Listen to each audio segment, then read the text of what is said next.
What is up, everybody? Welcome back to the Going Live podcast. We are definitely joined by my favorite guest, and for the time that we are in, it is the most exciting episode we've had in a while. Kyle Segal, welcome back to the show. Ooh, How you doing, friend?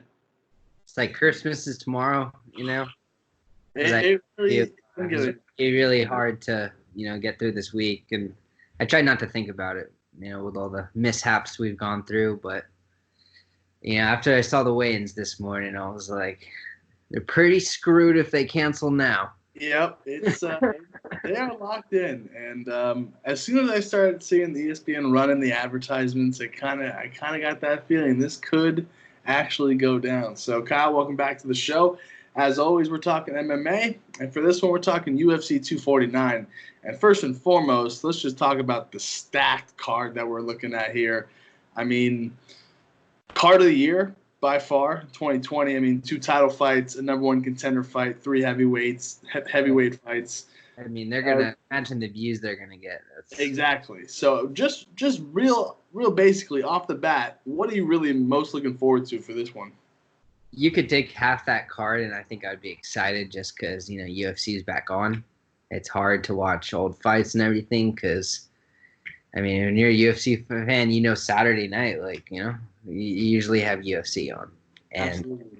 I think another thing, too, I was a little scared because they've been canceling all the Bellator and One Championship events. So as I mentioned to you, I'm very happy the UFC was able to get this hurdle round because I was like, well, if Bellator is not saying anything, I know UFC's got way more money, but, One Championship's not saying anything. So the fact that, we're doing this and Thank God for the state of Florida.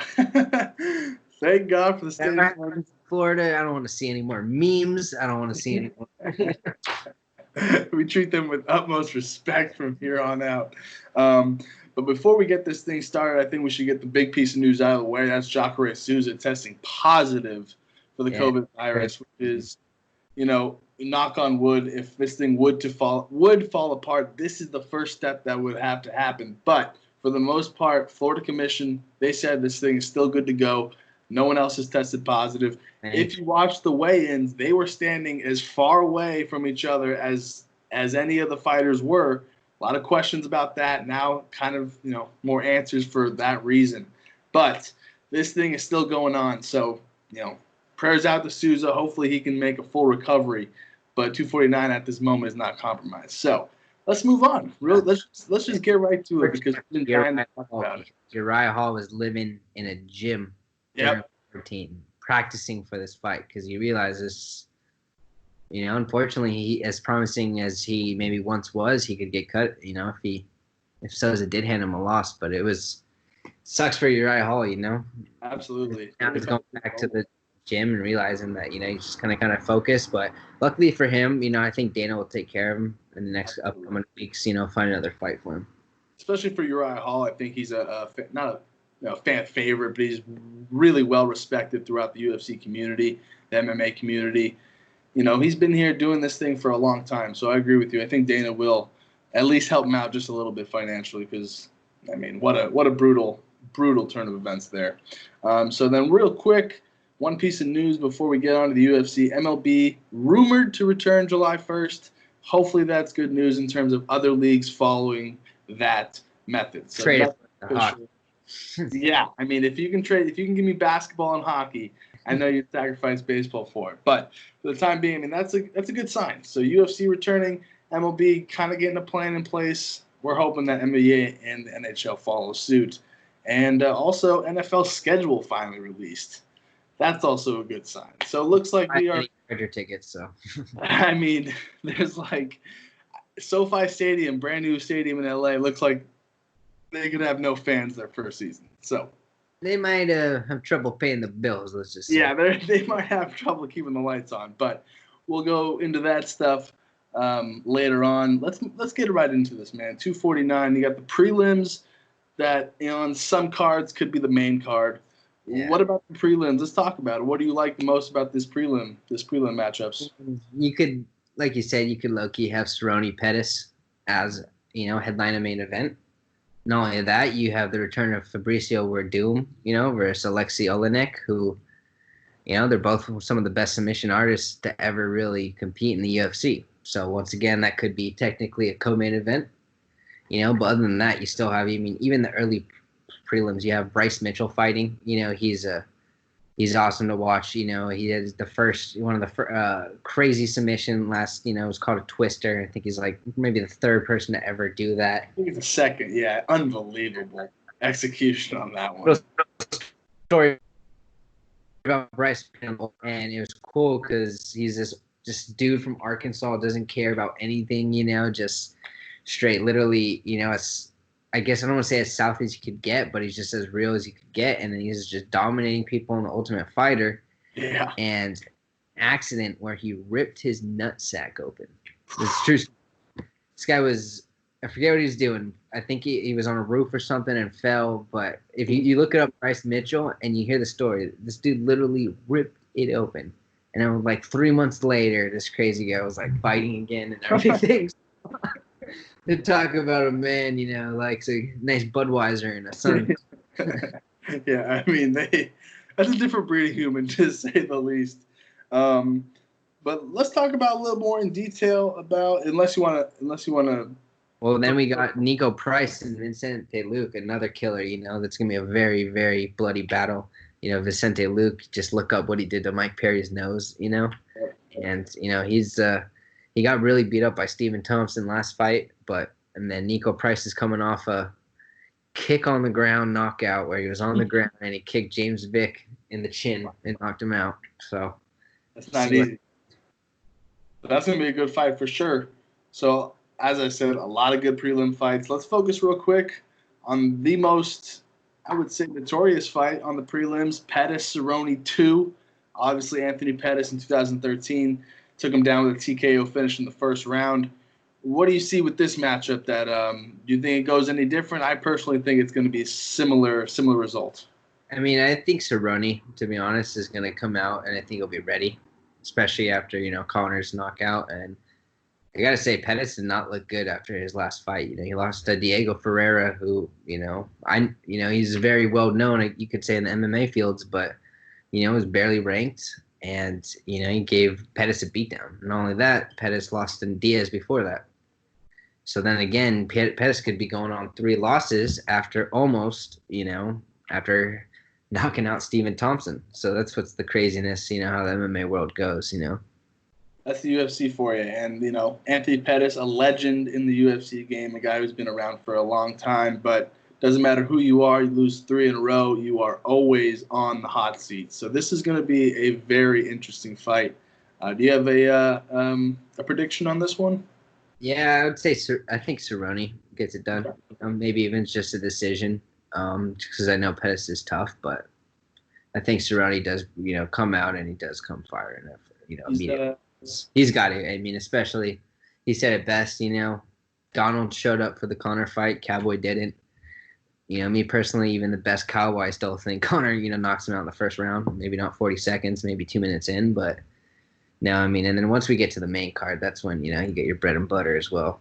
Absolutely. So let's move on to it. Let's talk about it. Greg Hardy. Look, this guy has obviously. There's a reason they put him on the main event. That's what I'm saying. This guy has obviously shown Dana something to get on this main card, specifically this one. And he's going against a De Castro. He's no pushover. Let's talk about that a little bit. What do you see in that fight? He's no pushover, but I think Greg Hardy, will still get it done probably for a second round knockout. As much as people want to say bad about Hardy, he took Alexander Volkov to decision. Volkov's probably top 5 heavyweights in the world, what you want to call it. Top 7 easily, and that's something. So. And Greg Hardy is coming into this fight as the favorite.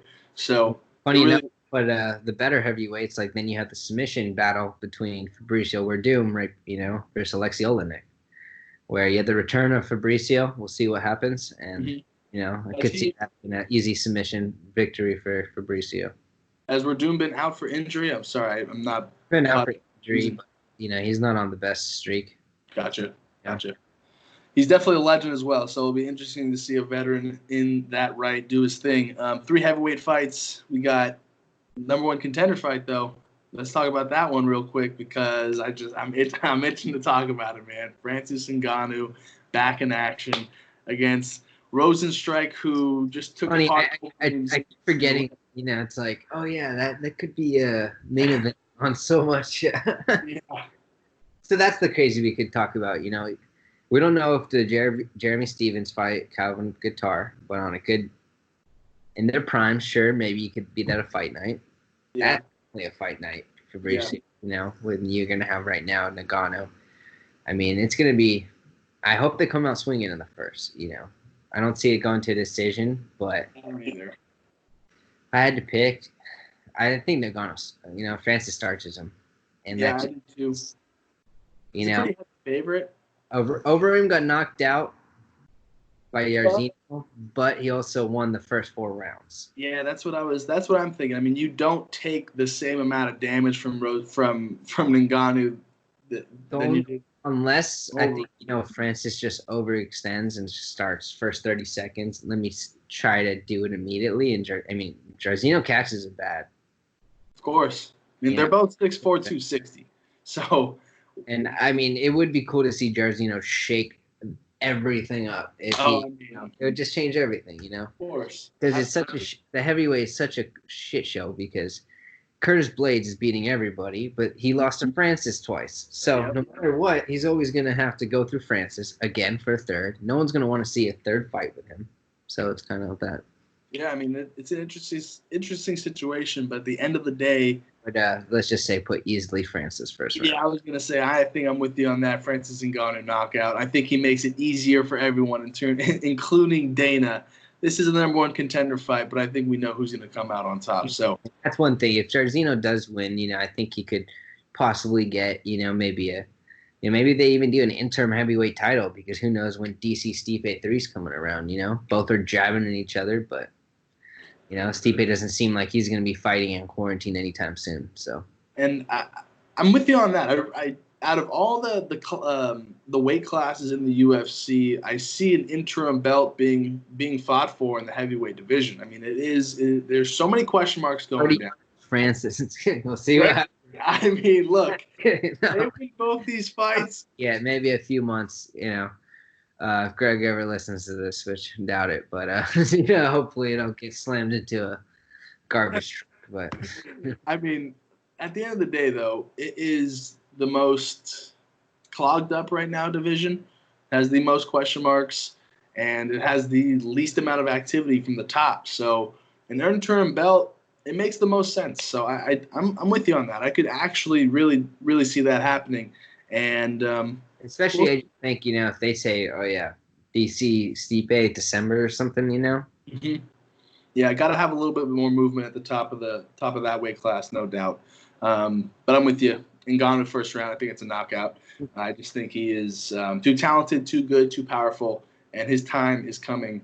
And we will be witnessing that on Saturday. But let's track back real quick. Let's just talk about the Jeremy Stevens fight. Just want to touch on it. I'm not sure. Who knows? He did come in 4.5 pounds overweight. As of right now, the fight is still on. Let's just say, for the sake of saying it, Stevens comes in at weight. Who would you have had in that fight? That's tough. Stevens is coming off of some bad losses. Calvin Kattar, they're both coming off of losses to Zabit, but Calvin Kattar beat the hell out of Zabit in that 3rd round. And a lot of people were saying if Calvin had a 4th, 5th round, he would have beat Zabit, which, I was really angry because it was supposed to be a 5-round fight. We talked about that. And then all of a sudden Zabit said he can only do 3 rounds, which there's a lot of whatever. That's controversy for another day. Yeah. But, it's going to be good. I mean, the one thing, a problem about Jeremy Stevens is he was openly talking about how he's not. So where everyone's staying right now in Florida, the UFC, Jeremy Stevens is doing his own thing with his trainer. And he literally has an interview up on YouTube claiming he does that because he can eat healthy, he's better on staying at weight, and he can be himself. Well, what the hell happened, buddy? Tuesday came around and that obviously didn't hold up. And it, of course things happen, but shout out to Calvin if he does take this. Yeah. 5 pounds, that's no joke. Jeremy's basically a lightweight already, so imagine he's probably going to weigh like maybe 170 in there, where Calvin maybe is 155. So 160. But I mean, I could see Calvin coming out strong if Jeremy's sluggish. But I could also see Stevens, if he has all this power and he's a welterweight, not giving any care and just first round trying to get him out. Yeah. If I had to, I'd probably go Calvin decision, 3 rounds. I think that the way that he fought that third round against Zabit. Yeah, I think he took the next level, and he realized the same thing. He realized like this guy just thinks he's funny, and Zabit's supposed to be the prodigy of the featherweight division, so. And you could really see him come on in that third round. I think Ortega beats Zabit, and that's just me the way Zabit fights. So I think, Zabit's not even there yet. And I think another thing too is he's got to get through Chan Sung Jung, and no one wants to fight the Korean Zombie. That's for sure. Especially with the way he's been fighting lately, just it feels like everything's falling into place for the Korean Zombie. And the 145 division is another division that has a lot of killers in it, and a lot of people that want that title shot. So every fight at that weight class is really important. And this weight cut, this missed weight by Stevens could really come back and bite Qatar in the ass. I mean, this could really hurt his chances of moving up in the rankings and winning this. I think Qatar also realizes, he's got a big name fighter and he can take Jeremy's rank. So yeah, he can. I think he's a better fighter. That's just me personal. I think we just discussed it, but he came into his own in that third round, and it seemed like he found a new boost of confidence or just a new type of energy. He's big for that featherweight division too. Yeah.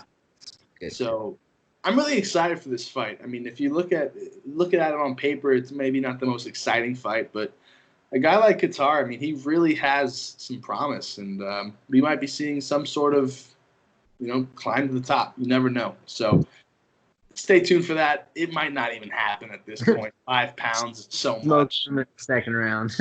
Just, I'm the hardest 150, the hardest hitting 150 division in the 145 division. But yeah, so let's move on. Let's talk about the big boys now, because we got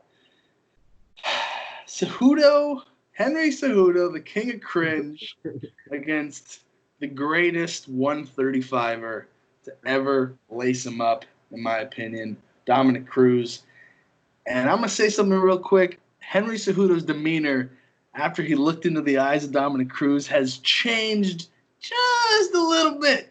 Seems a little more humble than he did come into this thing. And now he's at the foot of the lion's den, and you got to go through the GOAT to get it done. I personally think Cejudo gets it done, but at the same time, Dominic Cruz is that good where he can come off this 3-year layoff and take the belt first try. Yeah, and he would not have anything to lose, which would be crazy to see. If we could see Dominic throwing some elbows, something he doesn't usually throw, that'd be awesome. Like you said, though, it's going to be really hard for Cejudo to lose, especially after Moraes. I thought if anyone's best chance was to beat Cejudo, it'd be Moraes. Peter Yan's up there too, but we'll see. Don't want to doubt Dominic, but I mean, Cejudo, the momentum he has right now. And it's interesting because he's coming off a big win. He's coming off a lot of momentum. Obviously, he's a two-weight class champion. This fight tomorrow. I'm just like, yeah. I mean, I think everyone in the MMA community wants Cejudo to get knocked out and have him eat his own words. But this is a tough challenge for Dominic Cruz. You're coming in short notice. B, you're coming off an extremely long layoff. And C, you're facing a real good fighter. Personally, if I had to bet on this fight, I'd go Cejudo by decision. But yeah, betting man Cejudo, but I could also see this going a number of ways. I could see Cejudo. I don't want to see this happen, but I could also see Cejudo starching him, even maybe a second round, maybe even a first. Maybe he just comes out and not care. Maybe Cruz catches him. But I think the most likely thing is, of course, Cejudo decision. Yeah.